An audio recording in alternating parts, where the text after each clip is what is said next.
오늘은 모든 교회가 추수감사주일로 예배드리는 주일입니다. 우리 다시 한번 우리 고백할까요? 옆 사람들과 해피 땡스기빙.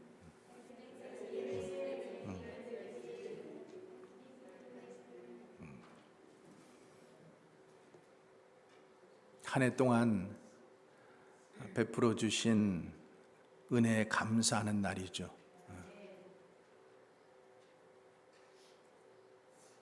은혜를 잘 모르는 것을 우리가 뭐라고 얘기해요? 은혜를 원수로 갚는 것, 배은망덕 이렇게 얘기를 하죠. 그래서 오늘은 참 하나님의 은혜를 감사하고 또 한 해 동안 베풀어 주신 은혜, 또 건강 주시고 또 우리를 지켜주시고 또 여러 가지 어려움이 있었지만은 하나님 바라보게 하시고 믿음 안에 살게 해주신 것 우리 감사해야 되죠. 한 해 동안 우리가 참 돌아보면은 감사할 일이 많아요. 그렇죠? 감사할 일이 많습니다. 근데 여러분, 우리가 주위 환경을 보면은 그렇게 감사할 조건이 녹록하지는 않은 거예요. 코로나로 벌써 지금 몇 년째 우리가 힘들어하고 있죠. 또 코로나 때문에 경제적인 어려움들이 있죠. 또 러시아와 우크라이나 전쟁 때문에 얼마나 많은 사람들이 또 이 겨울에도 힘들어하고 있고 또 그 여파 때문에 우리의 삶까지 힘들어지고 있는 것 사실이죠. 그런데 이런 환경과 이런 조건 속에서도 우리는 감사할 수 있는가 그거예요. 이런 조건 속에서도 설교자는 범사에 감사하라고 설교를 해야 하는가? 이 문제죠. 해야 하죠. 해야 하는 거예요. 왜냐하면 주님의 명령이시기 때문에. 항상 기뻐하라, 쉬지 말고 기도하라, 범사에 감사하라. 그러니까 하나님의 명령이기 때문에 우리는 해야 돼요. 그래서 기뻐할 수 없지만은 하나님께서 기뻐하라고 하셨으니까 기뻐하는 거예요. 그러다 보면 기뻐할 일이 생깁니다. 또 기도할 수 없는 그런 환경이지만 기도하면은 길이 열리는 것을 보고 또 하나님께서 길을 인도해 가시는 것을 우리가 볼 수가 있어요. 또 범사에 감사할 수 없잖아요. 그런데도 감사하라고 했기 때문에 우리가 감사하면은 더 감사한 일들이 자꾸만 생긴다라는 거죠. 그러면서 결론적으로 이렇게 말씀하시죠. 왜 우리가 이렇게 살려고 하는가? 이것이 하나님의 뜻이기 때문에. 하나님의 바람이고 하나님의 원함이고 우리 자녀들을 향하신 하나님의 기도예요. 그렇기 때문에 우리는 그렇게 살아가는 거예요. 어떤 장로님이 사업을 하시는 분인데 불이 나가지고 공장이 다 타버렸어요. 근데 하나님 앞에 나와서 참 감사할 수 없는 환경이지만은 하나님 감사합니다. 하나님 감사합니다. 감사하라고 했으니까 하나님 앞에 감사로 영광 드렸어요. 그리고 그 하나님은 완전하신 하나님, 그 완전하신 하나님이기 때문에 하나님 앞에 찬양을 드리고 감사를 하고 이해할 수 없지만은 그렇게 그가 하나님 앞에 영광을 올려드렸을 때 하나님께서 그 중심을 보시고 믿음을 보시고 3년 후에 그 공장보다 3배나 더 큰 공장을 갖게 하신 거예요. 그러니까 우리가 그때는 잘 몰라요. 왜 그런 일이 일어나는지. 그러나 하나님의 약속의 말씀을 믿고 우리가 감사하면은, 하나님께 영광 돌리면은 하나님께서 우리에게 반드시 축복해 주신다는 것을 여러분 믿으시기 바랍니다. 성경에는 감사라는 말이 참 많이 나오죠. 특별히 시편에 보면은 감사하는 이 시와 찬양이 얼마나 많은지 몰라요. 근데 감사는 단순히 우리가 받은 것 때문에 감사하는 것이 아니에요. 뭘 내가 얻었기 때문에 감사한 것이 아니라 하나님의 은혜에 대한 응답입니다. 하나님의 은혜에 대한 응답. 그래서 여러분, 은혜라는 말과 감사라는 말은 여러분 어원이 같습니다. 감사는 우리가 카리스라고 하는 말이고, 이 은혜는 카리스라는 말이고 감사는 유카리스라는 말이에요. 그러니까 그 어원이 같은 거예요. 그래서 감사하면은 은혜가 임하고, 은혜가 우리가 임하면은 우리는 감사할 수 있다라는 거예요. 그러니까 성경에 많은 이야기들이, 실패한 이야기도 있고 뭐 여러 이야기들이 있지만은 뭐예요? 하나님의 은혜를 경험하고 그 은혜에 대한 감사와 찬송의 시로 고백으로 가득 차 있잖아요. 그러면서 자신들만 감사한 것이 아니라 그 후손들에게도 감사라고 했고, 또 믿음의 공동체인 교회를 향해서도 감사라고 그렇게 고백을 하고 있는 거죠. 그래서 우리는 항상 감사를 입에 달고 다녀야 되죠. 우리가 지금 계속해서 지난주까지 우리 레위기, 민수기를 보면서 봐왔던 것이 뭐예요? 이스라엘 백성들이 원망하고 불평하고 감사하지 못하고 그랬는데, 하나님께서 그때마다 어떻게 했어요? 감사하는 백성으로 자꾸만 훈련시켜 나가시기 위해서, 물론 때로는 죽임을 당하는 사람도 있고 어려움 당하는 사람도 있지만은 하나님의 백성으로 훈련되어지기 위해서 이제는 감사하는 백성이 되게 하나님께서 그렇게 만들어 가시는 거죠. 그래서 하나님을 믿는 백성이라면은 늘 감사해야 돼요. 가다가 넘어져서 팔이 부러졌어도 감사하시기 바랍니다. 또 안 좋은 일이 생겼을 때도 한번 감사해 보세요. 감사하면은 하나님께서 감사한 일들을 고구마 줄기와 같이 무성하게 자꾸만 우리 삶 속에서 일으켜 주실 줄을 믿습니다. 이 감사 절기는 우리가 아는 것처럼 영국의 청교도들이 신앙의 자유를 찾아서 아메리카 이 신대륙으로 온 곳에서부터 출발을 했죠. 벌써 이미 한 400년이 넘었습니다. 그들이 당시 당했던 상황은 지금 우리가 당하고 있는 이 코로나와 또 경제적인 또 어려움보다도 훨씬 더 심했을 거예요. 또 긴박했을 거예요. 강풍과 몰아치는 눈보라와 또 혹독한 추위와 질병과, 막상 또 도착을 했는데 거할 집이 있어요? 아무것도 없잖아요. 그래서 절반 가까이가 벌써 항해를 하면서 다 죽어갔습니다. 그런데 그들이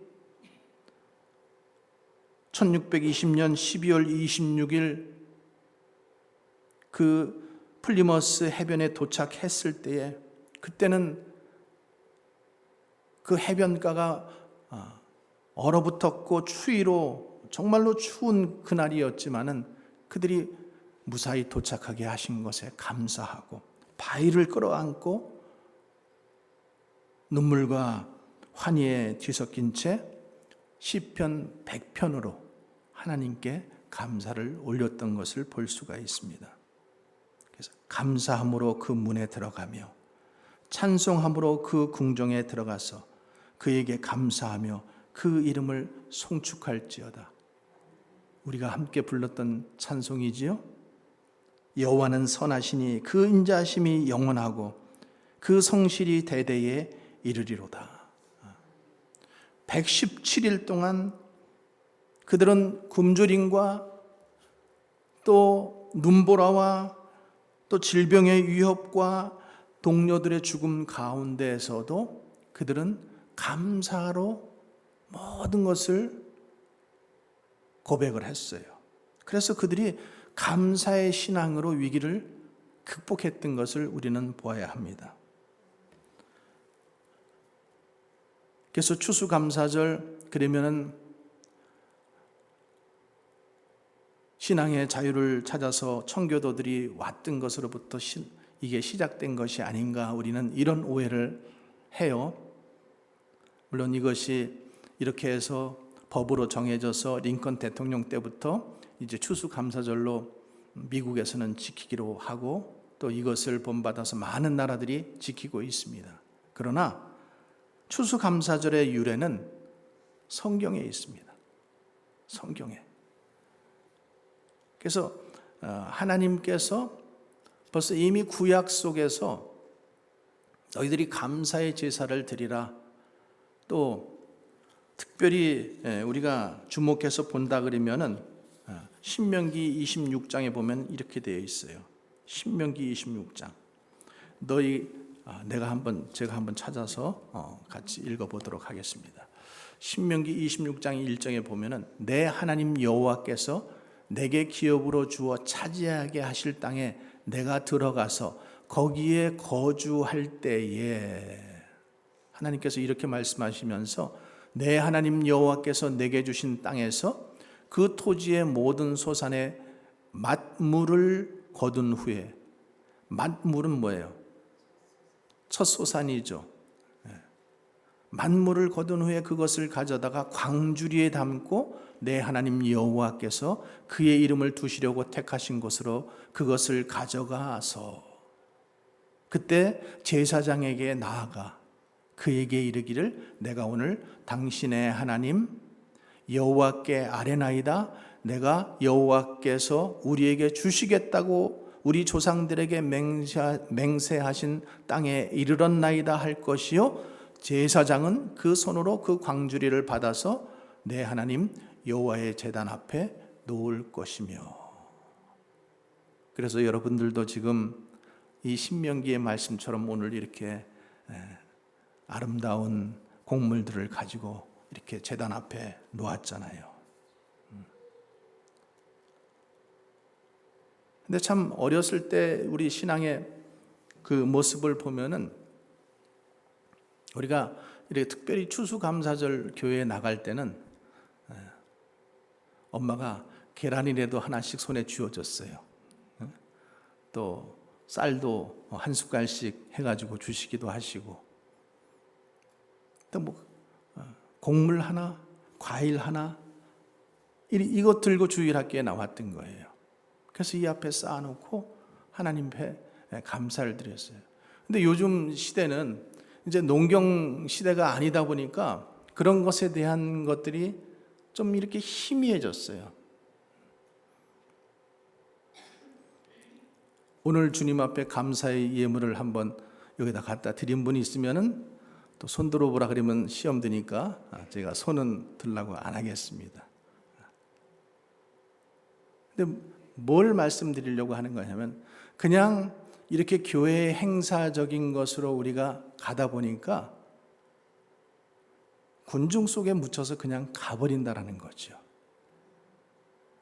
오늘 하나님은 신명기에서 분명히 말씀하고 있어요. 우리 한 사람, 너희 각 사람이 광주리를 들고 하나님 앞에 개인적으로 감사하라는 거예요.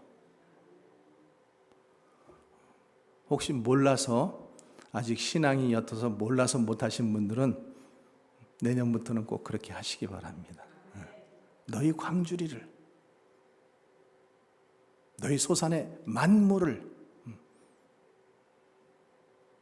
그래서 이렇게 그냥 여성교회에서 차려놓으니까, 누가 헌신해서 차려놓으니까 이거로 넘어가지 말고 정말로 마음이 뭐예요? 결국에 마음은 우리의 믿음의 행동으로 나오는 것이거든요.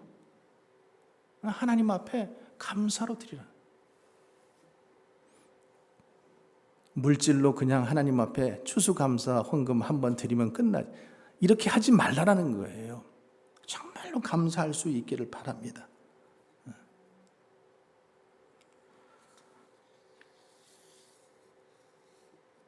어떤 사람이 성경 공부를 하는데 목사님이 숙제를 내줬어요. 숙제가 뭐냐 하면은 감사일기를 쓰는 거예요. 근데 감사일기를 매일 하루에 3가지씩 감사한 일을 한 달 동안 한번 적어봐라. 그래서 그것을 제출하라. 이게 숙제였어요. 그래서 이 사람이 하루에 3가지씩 감사한 일을 곰곰이 생각해보고 적습니다. 특별히 좋았던 것, 또 내게 오지 않을 기회가 왔던 것, 또 큰 선물 받은 것, 교통사고 날 뻔했는데 살아나게 된 것, 이런 것들을 큰 사건들 위주로 이렇게 적었어요. 그래도 감사하려면은 이 정도는 돼야 되지 않겠나, 이런 마음으로 적었는데 며칠 지나고 나니까 그 다음에는 할 게 없는 거예요.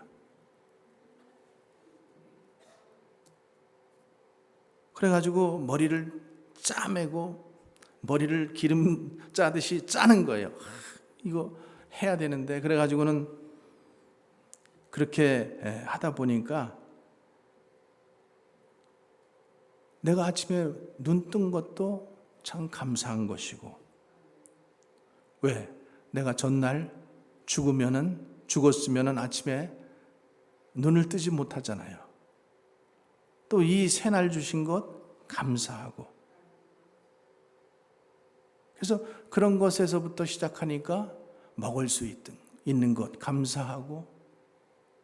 여러분 병원에 가보세요. 먹지 못하는 사람들이 얼마나 많은지 몰라요. 또 아프리카, 또 이렇게 가난한 나라 가보세요. 하루에 $1 미만 가지고 사는 사람들이 얼마나 많은지 몰라요. 물을 구하기 위해서 몇십 리를 물동이 하나 들고 걸어가야 되고,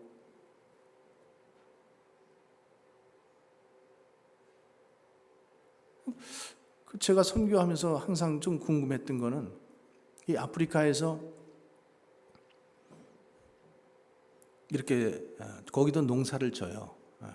주식이 거기도 쌀이에요. 그래서 농사를 져가지고 걷어들이면은 벼 이삭채로, 그 단채로 보관을 해요. 볕단채로. 그래가지고 밥을 해 먹을 때마다 그것을 훑어가지고 절구통에다 놓고 절구를 찢는 거예요. 그러니까 아침마다 절구 찢는 거예요. 아침마다. 여러분 참 여기선 절구질 안 하고 살아서 얼마나 감사한, 여러분 모르시죠? 아침마다 절구 쪄야 돼요.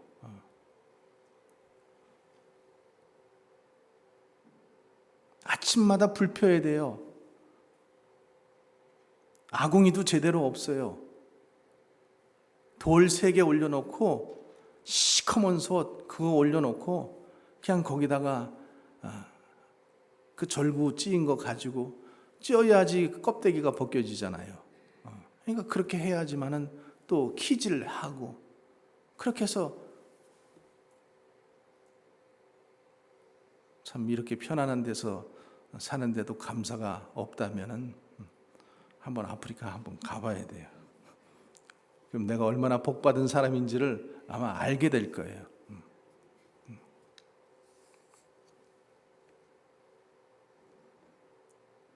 우리가 참 살면서 이 감사가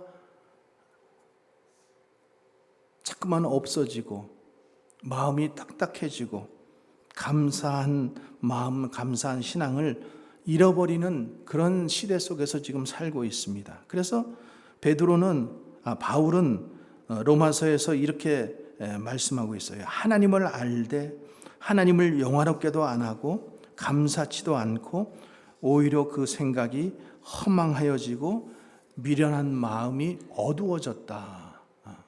이렇게 말씀하고 있어요.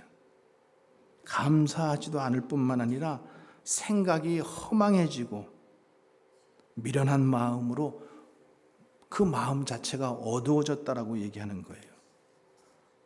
오늘 우리가 함께 읽었던 이 누가복음 17장에 10명의 나병 환자가 고침받은 사건이에요. 예수님께서 그 10명의 나병 환자를 불쌍히 여기시고 그 10사람을 다 고쳐주셨어요. 근데 그 중에 한 사람만 돌아와서 감사를 했어요. 예수님께서 물어보시잖아요.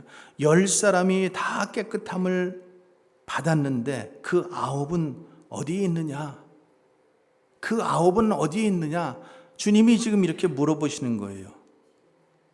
그러면서 그 감사하러 돌아온 그 한 사람, 그 사람이 누구예요? 사마리아 사람이에요.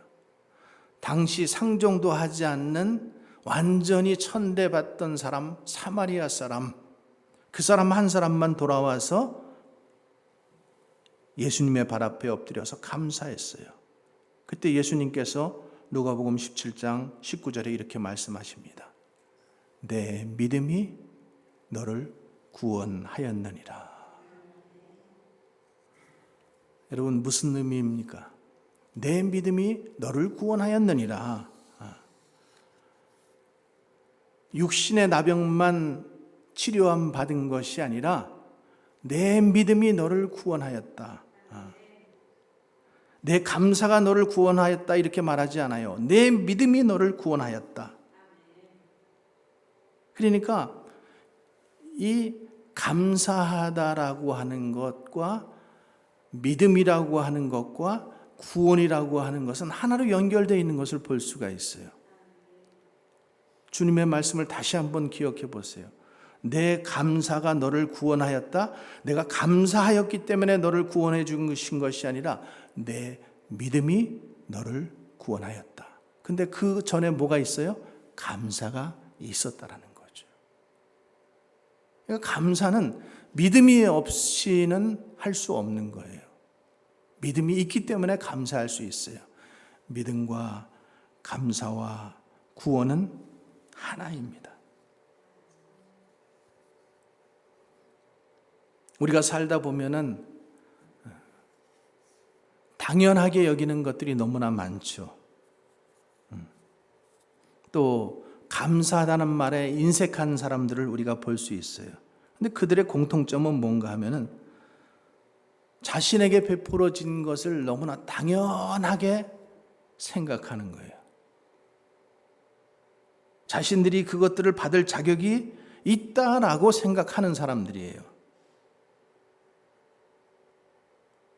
그러니까 이 주어진 것에 대해서 너무나 당연하고 나는 이것을 받아야 된다라고 생각을 하다 보니까 그 안에는 감사가 없다라는 거죠. 시편 50편은 이렇게 말씀합니다. 감사로 제사를 드리는 자가 나를 영화롭게 하노니. 여러분, 우리는 벌거숭이로 와서 빈손으로 돌아가는 거예요. 우리 자신을 아무도 창조하지 않았고 그에게 속한 것은 아무도 없습니다. 그가 인생을 살면서 누렸던 모든 것들은 그에게 주어진 것이에요. 근데 그는 자신에게 베풀어진 것의 일부를 하나님께, 신에게 바칩니다. 그래서 감사의 제사를 통해서 자신의 유한함을 인정을 하고 또 자신의 일시성을 인정을 하고 고백하는 것, 그것이 감사죠. 그래서 오늘 그 시편 50편의 감사로 제사를 드리는 자가 나를 영화롭게 한다. 감사가 믿음이 너를 구원하였다. 이렇게 말씀하고 있는 거죠.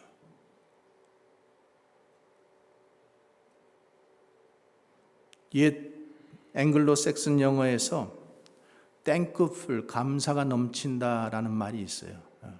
thankful하다 이런 말이 있는데 이 말은 thinkful에서 나왔어요. think, 많이 생각하다, 생각이 깊다. 그래서 깊이 생각해 보면은 감사할 것들이 있습니다. 감사할 것들이 많을 수밖에 없어요. 여러분 조금만 더 깊게 한번 생각해 보세요. 나의 생명이, 나의 오늘 하루가 여러분 당연한 거예요? 아니에요. 여러분 여기까지 살아온 것이 내 힘으로 살아온 것입니까? 내가 누리는 모든 것들이 내가 그 어떤 성취 때문에 그것을 누리는 것일까요?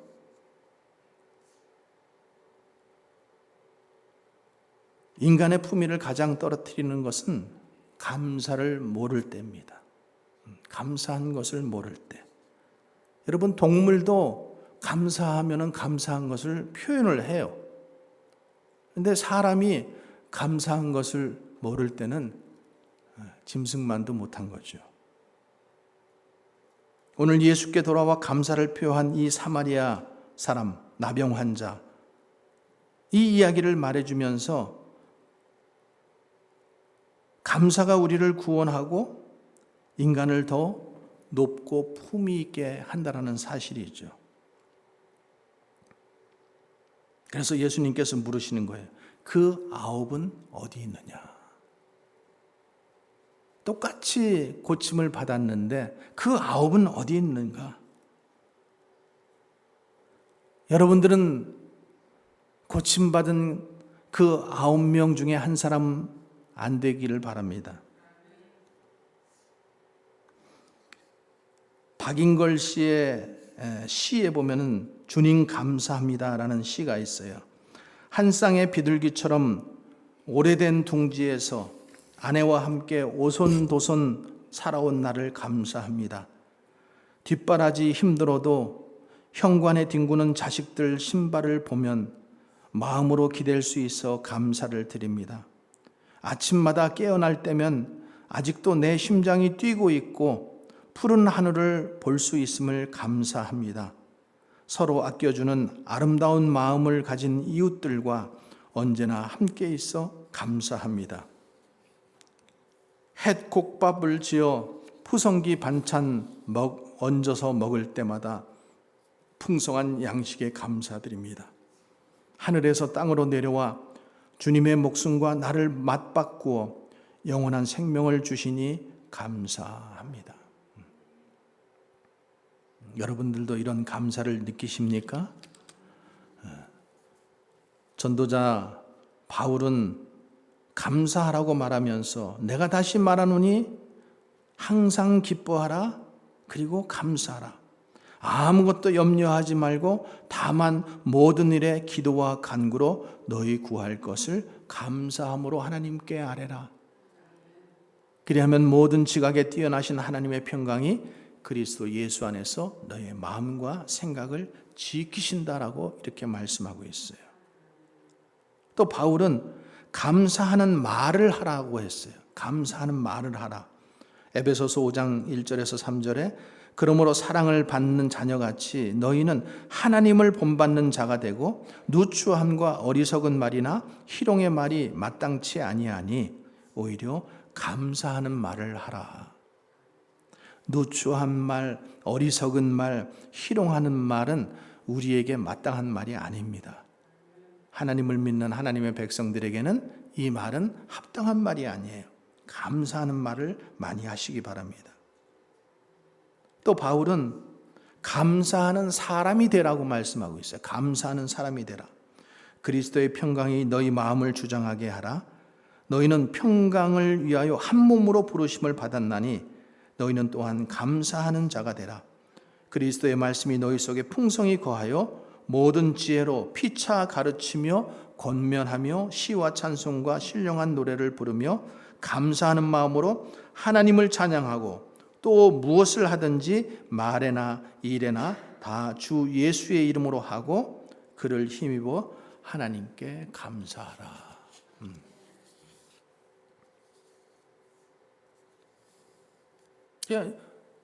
하나님께서도 우리에게 말씀하신 것은 감사라는 말이고 사도 바울도 또 사도들도 계속해서 우리에게 권면하시는 말씀은 뭐예요? 감사라는 거예요. 여러분 부부간에도 살아가다가 왜 싸워요? 감사가 없으니까. 그렇지 않아요? 감사가 마땅히 받아만 먹으니까 그러니까는 신경질이 나잖아요.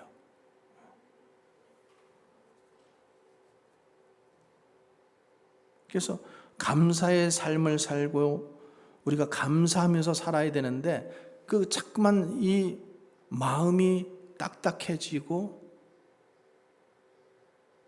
완악해지고 감사하지 않는 사람들이 옆에서 자꾸만 뒹구는 모습을 보면은 그러면은 내 마음도 자꾸만 굳어지잖아요. 그래서 바울이 참 우리가 바울 생애를 뭐 다 얘기할 필요는 없지만 바울은 참 전도를 위해서 복음을 위해서 참 고난을 많이 겪었던 사람이잖아요. 그런데도 그가 우리에게 계속해서 권면하고 있는 말씀은 감사라는 말이에요. 자, 골로새서 말씀 한번 읽어보겠습니다. 골로새서 2장 6절 7절 말씀입니다. 한번 같이 찾으셔서 읽어도 좋습니다. 골로새서 2장 6절 7절 말씀이에요. 그러므로 너희가 그리스도 예수를 주로 받았으니 그 안에서 행하되 그 안에 뿌리를 박으며 세움을 받아 교훈을 받은 대로 믿음에 굳게 서서 감사함을 넘치게 하라. 골로새서 2장 6절 7절 말씀이에요. 근데 여기 보면은 뿌리를 박으며 세움을 받아 믿음에 굳게 서서 감사함으로 넘치게 하라. 이 모든 말이 뭐냐면은 수동태로 되어 있어요. 수동태. 문법 얘기하면 또 머리에 쥐가 나시는 거 알지만은 이 수동태는 뭔가 하면은 내가 어떤 것을 해가지고 그냥 이렇게 된 것이 아니라 이미 벌써 그렇게 됐다라는 거예요. 내 능동태가 아니라 수동태. 그래서 뿌리를 박히고 세워지고 믿음에 굳게 섬을 받고 감사함이 넘치게 이 된 게 뭐 때문에 그런가 하면은 첫 번째 나와 있는 뿌리를 박히다. 이 뿌리가 박히다가 수동태인데 그 시제가 또 완료형이야. 그러니까 이것은 이미 벌써 뿌리가 박혀졌다라는 거예요. 이미 벌써 내 의지와 뜻하고는 상관없이 하나님께서 그렇게 하셨다라는 거예요. 우리가 믿을 때 벌써 이미 그 뿌리가 박히게 하신 거예요. 그러니까 뿌리가 박히니까 세워지고 믿음에 굳게 섬을 받고 그리고 감사함에 넘치게 됐다라는 것을 지금 말하고 있는 거죠. 그래서 예수 그리스도 안에서 뿌리가 있어야 돼요. 뿌리가 있으면은 나무처럼 세워지고 또 굳게 세워지고 꽃과 나무가 열매 맺게 되고 그러니까 그 열매가 맺히니까 또 감사하게 되잖아요. 그죠? 그렇게 되는 거예요. 그러니까 여러분 우리가 참 이 나무 같은 것, 풀 이런 것들을 보더라도 그렇잖아요. 생명을 지탱시켜 주는 것은 뭐예요? 뿌리예요. 뿌리. 그 뿌리에 대한 고마움. 뿌리는 보이지 않잖아요. 땅속에 박혀 있잖아요. 나무를 보더라도 자태가 정말로 그냥 자랑스럽고 꽃 아름다웠고 아름다운 열매를 맺고 하지만 뿌리는 항상 땅속에 보이지 않는 거예요. 근데 여러분, 그 보이지 않는 뿌리 때문에 이 나무가 살고 있다라는 겁니다. 근데 그 내 삶의 토대도 마찬가지라는 거예요. 보이지 않는 나를 나로 있게 하신 것은 하나님의 은혜가 그 뿌리를 내리게 했기 때문에, 믿음의 뿌리를 박히게 했기 때문에 우리는 은총으로 살아갈 수가 있다는 거죠. 여러분, 눈에 보이지 않지만 교회에서 우리가 매일같이 매주마다 양식을 먹고 또 우리가 함께 이렇게 예배를 드리고 오늘도 이렇게 아름다운 이 꽃, 또 아름다운 이렇게 식탁을 준비한 것, 또 우리가 이따가 교제 나눌 때 먹는 이 모든 것들, 거기에는 누군가 보이지 않는 수고가 있었습니다. 내가 하지 않았지만은 그 수고가 있기 때문에 우리가 먹는 거예요. 우리가 누리는 거예요. 나는 오늘 반찬을 한 가지 들고 왔지만은 내가 오늘 가져온 반찬만 먹는 사람은 한 사람도 없을 거예요. 분명히 거기 있는 모든 것을 다 내가 한 것인 양 마음껏 드실 거예요. 한 가지 가지고 와서 수고했지만은 하나님의 법칙은 그렇다라는 거예요. 나는 한 가지 수고했지만은 하나님께서는 많은 것으로 먹게 하시고 많은 것을 누리게 한다라는 거죠. 여러분, 우리가 살아가는 삶도 마찬가지잖아요. 보이지 않는 수고들이 많이 있는 거예요. 어머니의 수고가 있고 농부의 수고가 있고 노동자들의 수고가 있고, 그것들이 있기 때문에 우리가 편안하게 살아갈 수가 있는 거죠.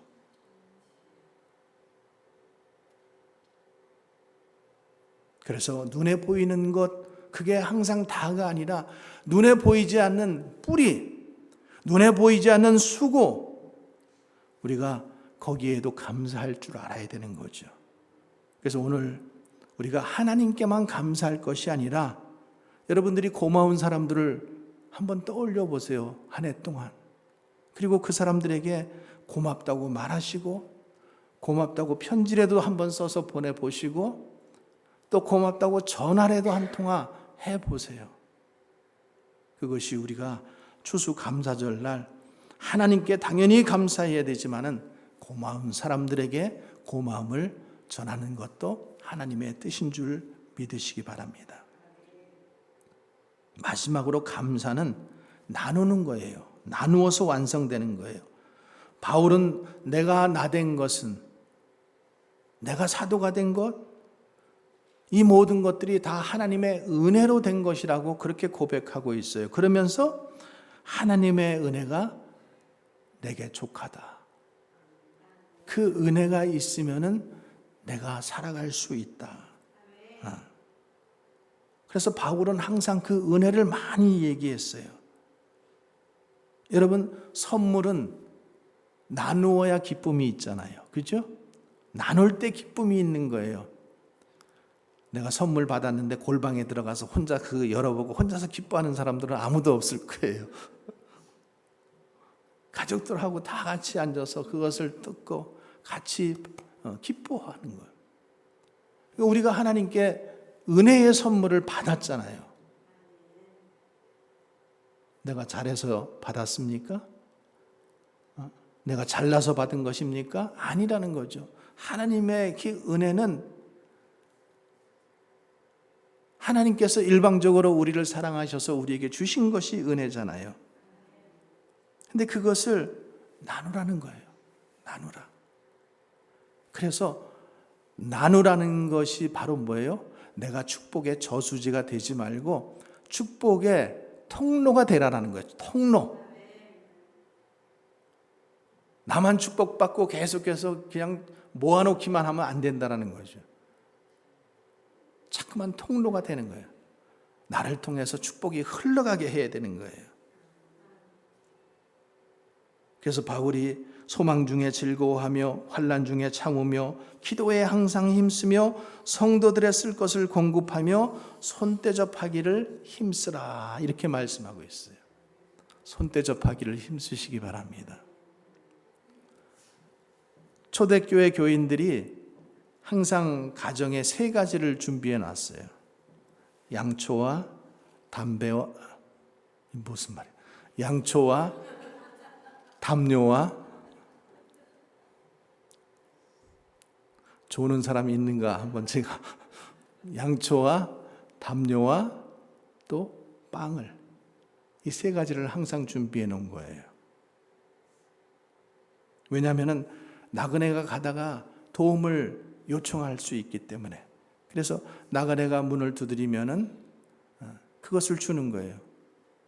양초를 주고 불을 밝히게 해주고 또 따뜻한 담요를 덮게 하고 또 추위에 배가 고팠을 때니까 먹을 것을 먹게 하는 것. 그래서 이것이 가정의 필수품이었다고 해요. 바울은 말합니다. 너 하나님의 사람아, 마음을 높이지 말고 정함이 없는 재물에 소망 두지 말고 오직 우리에게 모든 것을 후히 주사 누리게 하시는 하나님께 두며, 마음을 거기다 두라는 거죠. 선을 행하고 선한 사업을 많이 하고 나누어 주기를 좋아하고 너그러운 자가 되라. 나이가 들수록 옹졸한 사람이 되지 말아야 해요. 왜 그런지 몰라요. 나이가 들수록 너그러워야 되는데 우리가 너그러울 것 같죠? 아니에요. 사람이 자꾸만 더 나이가 들수록 옹졸해져요. 나이가 들수록 너그러워질 수 있도록 우리가 기도해야 돼요. 이것이 참된 생명을 취하는 것이니라. 여러분, 나눔은 하나님이 기뻐하시는 제사입니다. 그래서 히브리서 13장에 이렇게 말씀하고 있어요. 그러므로 우리는 예수로 말미암아 항상 찬송의 제사를 하나님께 드리자. 오직 선을 행함과 서로 나누어 주기를 잊지 말라. 하나님은 이 같은 제사를 기뻐하시느니라. 가난한 부자라는 이런 제목의 글이 있어서 함께 나누고자 합니다. 굉장한 부잣집 아버지가 그 아들과 함께 가난한 사람들이 어떻게 사는지를 보여주려고 어린 자녀를 데리고 시골로 갔어요. 그래서 둘이서 이 찢어지게 가난한 사람들이 사는 농장에서 한 2, 3일을 보냈다가 돌아오는 거예요. 그래서 돌아오는 길에 아버지가 아들에게 묻습니다. 어때? 재밌었니? 예, 아주 좋았어요. 아버지가 또 물어요. 그래, 가난한 사람이 어떻게 사는지 알았니? 네, 아빠. 그래서 아버지가 또 물어봐요. 그래서 무엇을 배웠느냐, 무엇을 느꼈느냐 이렇게 물어봅니다. 아들이 대답하는데 여기서부터 중요해요. 잘 들어보세요. 우린 개가 한 마리뿐인데 그 사람들은 4마리나 있더라고요. 우리는 수영장이 마당에 있는데 그 사람들은 끝없는 개울에 거기서 수영하더라고요. 우리 집 정원에는 수입 전등이 있는데 그 사람들은 밤에 별이 총총 빛나는 그것이 다 전등이더라고요. 우리 패티오는 앞마당에만 있는데 그 사람들은 지평선 끝까지 그들이 모두 그것이 다 그들의 패티오더라고요. 우리는 작은 정원에 사는데 그 사람들은 넓은 들과 함께 있더라고요. 우리는 하인이 우리를 도와주는데 그 사람들은 남들이 도와주더라고요. 우리는 음식을 사서 먹는데 그 사람들은 직접 길러서 먹더라고요. 우리는 담장으로 집이 둘러싸여 있는데 그 사람들은 친구로 둘러싸여 있더라고요. 아버지는 너무나 황당했어요. 근데 아들이 마지막에 또 뭐라고 얘기하냐면 이렇게 얘기해요. 아빠, 고마워요. 우리가 얼마나 가난한가를 알게 해주었어.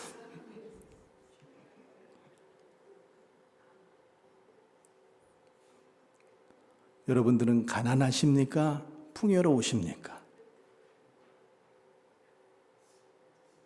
예수님께서 말씀하셔요.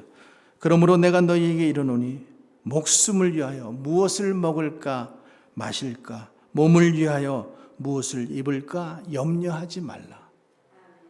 공중의 새를 보라. 심지도 않고 거두지도 않고 창고에 모아들이지도 아니하되 너희 하늘 아버지께서 기르시나니 너희는 이것들보다 귀하지 아니하냐. 들의 백합화를 보라. 어떻게 자라는지 생각하여 보라. 수고도 않고 길쌈도 않는데 그러나 솔로몬의 모든 영광으로 입은 것이 이 꽃 하나만 못하느니라. 오늘 있다가 내일 아궁이에 던져지는 들풀도 하나님께서 이렇게 입히시거든 하물며 너희일까 보냐. 이 믿음이 작은 자들아. 사랑하는 성도 여러분, 감사의 신앙이 위기를 극복할 수 있습니다. 우리는 이 환경의 척박한 가운데 또 힘든 가운데 어려운 가운데에서도 막막한 가운데서도 우리는 감사의 노래를 부를 수 있어야 됩니다. 그 노래가 우리를 구원하시는 것입니다. 감사가 믿음이 너를 구원했다. 117일 동안 긴 항해를 하면서 굶주림과 질병과 또 동료들의 죽음 가운데서도 시편 100편을 부른 그 400여 년 전의 청교도들이 감사의 찬양을 드렸던 것을 우리는 기억해야 돼요. 그 찬양이 구원을 한 것입니다. 하나님의 이름과 하나님의 선하심과 하나님의 인자하심을 감사했어요. 겸손한 감사의 제사로 하나님께 영화를 돌렸어요. 그 감사가, 그 예배가 우리를 구원하시는 것입니다. 하나님은 이웃과 나누는 감사의 제사를 기뻐하십니다. 오늘 우리의 그 나눔의 제사가 우리를 구원하고 세상을 치유하실 것입니다. 예수님께서 물으셔요. 그 9은 어디 있느냐? 여러분, 이 감사를 잃어버린 9명이 되지 마시고 돌아와 감사함으로 일어나 가라. 내 믿음이 너를 구원하였다. 라는 주님의 축복을 받는 우리 모두가 되기를 주님의 이름으로 간절히 축원합니다. 기도하겠습니다. 한 해 동안 베풀어 주신 하나님의 은혜와 사랑은 무궁무진한데 우리는 감사하지 못했습니다. 많이 감사하지 못했습니다. 우리 마음이 너무 옹졸했습니다. 인색했습니다. 오늘 하나님의 말씀 우리가 들으며 우리가 우리 자신을 회개하며 주님 다시 감사하며 사는 사람이 되게 하여 주시옵소서. 내 믿음이 너를 구원하였느니라. 감사와 믿음과 구원이 하나라는 것을 기억하면서 우리 입술 속에서, 우리의 삶 속에서, 우리의 가정 속에서, 우리 교회 안에서 감사가 넘치게 축복하여 주시옵소서. 예수님 거룩하신 이름으로